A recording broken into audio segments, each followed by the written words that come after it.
താൻ ചെയ്ത പ്രവൃത്തികളിൽ നിന്നെല്ലാം ദൈവം 7-ാം ദിവസം നിവർത്തനായി. അതാണ് ശബത്ത്. പക്ഷെ ശബത്ത് എന്ന നിയമം കൊടുക്കുന്നതിന് മുമ്പ് മരുഭൂമിയിൽ ഇസ്രായേൽ മക്കളെ ദൈവം പരീക്ഷിച്ചു. എങ്ങനെയാണ്? 6-ാം ദിവസം 2 ദിവസത്തേക്കുള്ള മന്ന കൊടുത്തു. എന്നിട്ടും 7-ാം ദിവസം ചിലർ പെറുക്കാൻ പോയി. അപ്പോൾ കർത്താവ് പറഞ്ഞു, ഇവർ എത്രത്തോളം എൻ്റെ ന്യായപ്രമാണത്തെ അനുസരിക്കാതിരിക്കും. അപ്പോൾ എന്താണ് ശബത്തിൻ്റെ അർത്ഥം? ദൈവം തന്നത് തിരിച്ചു ചോദിക്കുന്നു. നിങ്ങൾക്ക് 7-ാം ദിവസം റെസ്റ്റിന് വേണ്ടത് ദൈവം തന്നില്ലേ 6-ാം ദിവസം?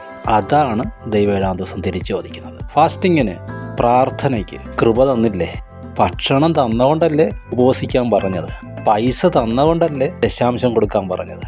ദൈവം തരുന്നതിൻ്റെ ഓഹരി സന്തോഷത്തോടെ ദൈവത്തിന് കൊടുക്കുന്നതാണ് ശബത്ത്. നിങ്ങൾ നിയമമായിട്ടെടുക്കണ്ട, പക്ഷേ ഒരു ദിവസം കർത്താവിന് വേണ്ടി വേർതിരിഞ്ഞിരിക്കുന്നത് അനുഗ്രഹമാണ്.